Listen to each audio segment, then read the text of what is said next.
I just want to speak a little bit of logic. I don't know why my camera's not straight right now. I want to speak just a little bit of logic. I have the camera facing me. It's on a stand. The stand is a minimum of 1 foot high. If I want to point the camera down, right now the camera's coming out at me. If I point the camera down, I have to make 2 moves with that camera. First I have to point it only goes to here. There you go. And now I can move it, right? Look how far. I can't get any closer through the desk. I can't go any closer through the desk. But I can take that camera and bring it right up to my face. Right up to my face. One of the reasons I'm saying this is from beyond this world. From beyond this world. Certain things you can bring closer, like this world. And certain things you cannot bring closer. Anyways, let's skip off of that. Can we create the dodecahedron from this? Are there any folds in this card? This is the 9 card that I can create the dodecahedron. Should I have to make this area space larger? We're going to put it down right now, and I'm going to question myself. Can I make each area space larger? Brown is not good. Okay, black. How large? I'm going to have to do this with a color that removes color, because I have to, you see, how large should this area space be? Let me put it on pause. Let's use this 9 card over here. I filled in the gaps, right? We're going to use the 9 card over here. It's just really crazy. And voila. Here's my first one. My dodecahedron right here. Right here. You don't see it. It also partakes in rodent's coil, but we don't see this part over here. Right? If you plug your tooth in, you have to plug your tooth in to this. No matter what you do, this, let me put the camera the other way so I can understand what I'm doing better. The piece you plug your tooth into is right over here. You put the cap on your tooth. So this is my first dodecahedron. Is that how you say it? Dodecahedron. And here is my second. Let me see. I went up from, let me see. I went here. I went here. I went here. And I went here. There's my dodecahedron 2. And here's my third one. And my 3 dodecahedrons on the number 9 card. And if you want, we're going to do this. Maybe I should do it a little bit different. Maybe I can do it on real paper. Let me put this on pause. One of the ways to create I have to tighten my wheel, from this, right? That's a 45. I'm hoping that's a 45-degree angle, and I'm going to do right like that. Okay. Now the way to create the dodecahedron, okay, is to run through the halfway area. Okay, remember the halfway area, you must create this because we're running into single squares. Sorry, this doesn't look, well that's no better. That's no better. I'm going to explain it to you in a second. I'm going to explain it to me. You have to understand, so when I look back at this, I have to understand, because otherwise there's no point. So here's the triangle of 45 degrees. Okay, the reason I put this is because this line over here, and hold on a second, and this line over here are the dividing lines of the center. We can call it the E world because of the way it sticks out. You see the longer lines and the shorter line, right? Here it sticks out here. Almost looks like the sword. Take a look at the sword in the deck of cards and the king, the center part over here. Also can look like, if I draw lines this way and draw lines this way, it'll look like a building. So how we can get the dodecahedron, let me see it again, dodecahedron, is that how you call it? Dodecahedron. Out of this is what has to happen from this. Okay, since we split it out, is now we come down over here to point number 1, and then we come to point number 2, and then we join the flat part to where the center is, this area over here. I'm going to draw that up.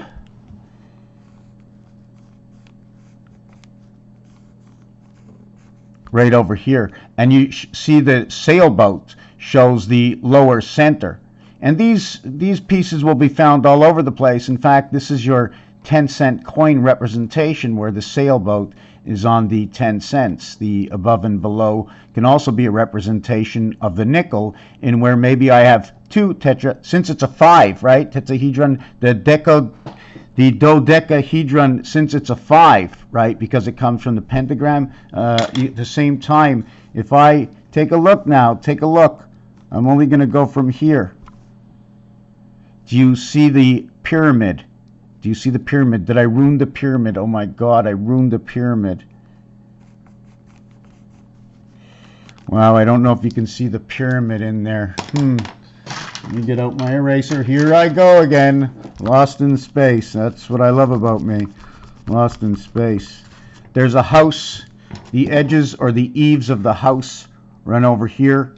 There's nothing over here. It's a drop. It's below the eave of the house. We start on the inside over here. Here's my center. Here's 1. Then here's the free space. We don't need anything after that. We need our free space that runs from this center over here.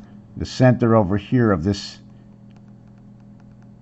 Okay, this is my, so we saw the triangle, okay, or the pyramid, whatever you want to look at it, and we brought it down. We didn't need the point to find the center. We only needed to create this. This is, now when I invert this, where should I invert it from? I will invert it from within its own area space over here. Don't need this bottom part. Here's the decadahedron, starts here. Can't start it here. First level decadahedron, second level decadahedron. Finding the center. When you come to here, you have still not made the center. The center is here. So what is both sides of the center? The 5 yards and the 5 yards, your 10-yard center line splitting the field. It's right over here, between here and here. 88. 8, 88. From the first level to the second level to the third level. And now we went out 1. Okay, we went out 1. Did we go out 1 in this one? And taking a look. We went out 1. From this one over here. Now we go to level number 2. Do we go to level number 2? How do we get to level number 2?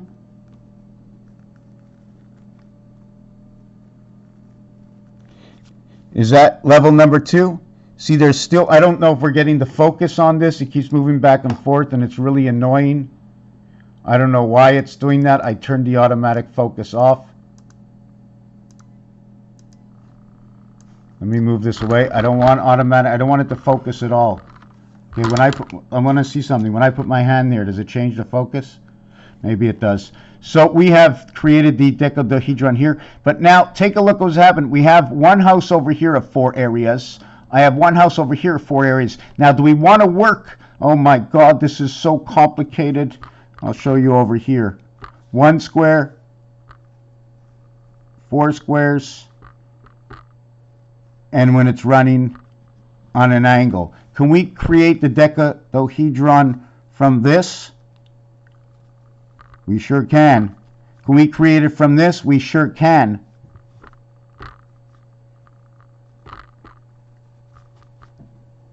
But they're different. They're completely different. Here, when I complete my decahedron, it will look like this.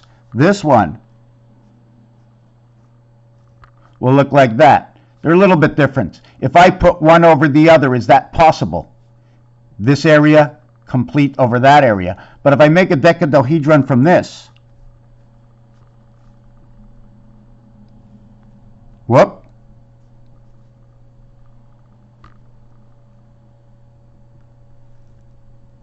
whoop, whoop, I can't do it. I can't do it because of the size of the square. If I draw out one line here and draw out one line here and one line here, your next thing is to move one line in here, right? And you drew one line, and your next thing is to move the line here. All you have is a flat space. You end up with a 6. 2, 4, 6. You cannot do it.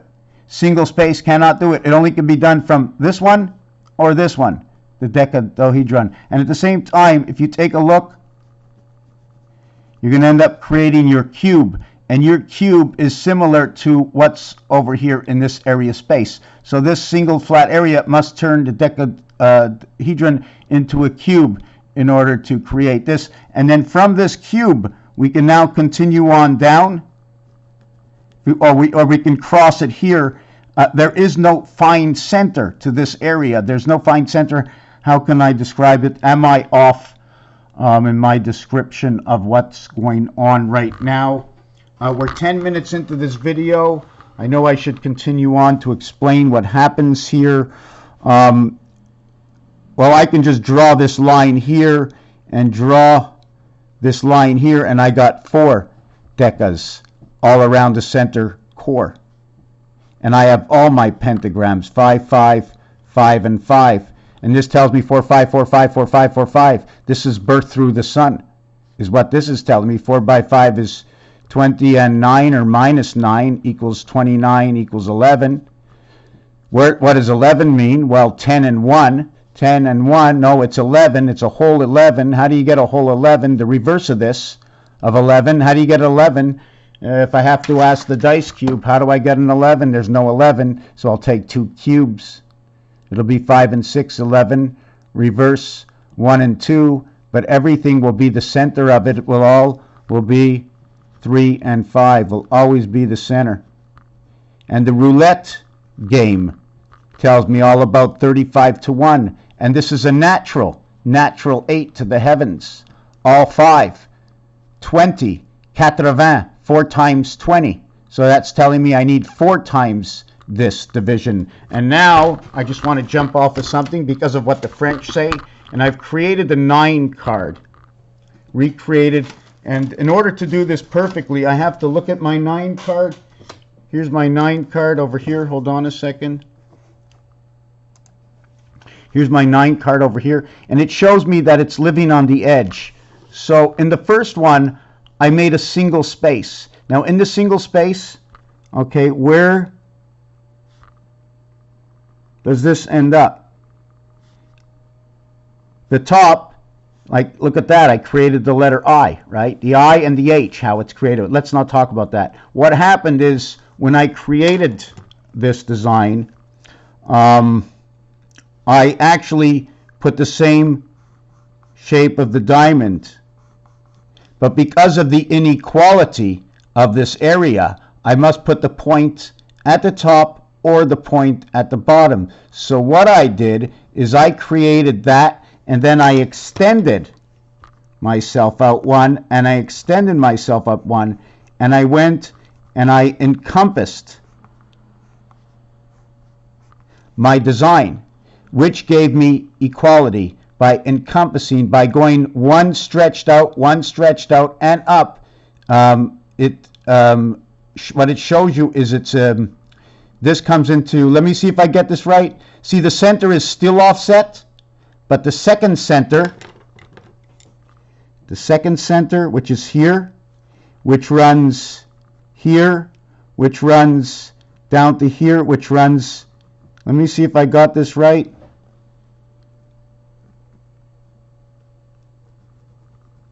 Did I get this right? Yeah, I got that right. There you go. So what happens by creating the equality between this, see the way this is now at the center? See the way that this is above the center. So am I ever reaching equality? Maybe I didn't have to create this on the top. I'm getting a little confused myself. Let me just do something. Forget that I created this. Let's blank this out. Let's blank this area out. So the tip of everything is coming to here. So the tip comes to the center, and the tip comes to the center. How did I do that? 1, 2. No, that doesn't work out because this line is crooked. So I had to add on a stripe. If it was in the Army, I had to add on stripes. So I add on stripes, and the more stripes and the higher I get, the more the side gets flat. 1 Army stripe, 2 Army stripes, 3 Army stripes, and then I end up with a flat side. Let me do it here. I add on 1 Army stripe. I add on 2 Army stripes. I add on 3 Army stripes, and that's all I can do. Now my question is, if I connect these two and these two, I have my space between the two. So all I have is my cube here, my empty space, and my cube here. Now right on through my 9 card. So my 9 card, in order to connect everything together, I sort of messed this up. I shouldn't have messed that up. I would continue this line. I'm going to redo this picture and come back to you again. But before I do that, I just want to show you that this is too close. This overlaps. When it's a single size, I need to make it bigger and smaller. What happens? I had to make 2 spaces here or everything would touch. You see the way it's divided by an 8? 8, 88 because it's inside, 8. Free 8, diamond 8. On the inside, I can't explain what it is, but there's something in creation. It's also an Army stripe that you don't see. See the mustache? Comes all the way down. The mustache comes all the way down. If I don't fill this area in, or I don't fill, let me see this. Yes, this area in, these 2 diamonds, there's an area space and only the diamond. The bottom part of the beard touches this area, bottom part of the beard touches this area. So this is my center, and my diamonds, my pictures are on the outside. The vibration, I don't have to touch, I just have to be close. Let me redo this picture. I can't believe I didn't start my video while I was explaining this. By creating the dodecahedron on each side, by creating the dodecahedron, the lower side and the upper side, and the overlapping from the top to the bottom, as you can see here, here, here, and here, down, here, here, here, and here, down, over here, and up, and then over here. I could go one more space, I think, over here, and then create the dodecahedron. I can also create the baseball fields, and these two ignite these two as the 8 card. And then when I implicate this card over here, this becomes the 9 card. Now I have all these 4 here and don't count these black spaces. This is the dodecahedron over the 9 card. I'm not sure if I showed you before that the square is multiplication, that the diamond is addition, that the half space is this part of a cube. The T shows the difference between the hexagon and the dodecahedron is when you connect. I connect this one to here and this one to here, and this will now create my hexagon. Anyways, I'm hoping we all saw this and I didn't miss anything. Thank you for watching this video.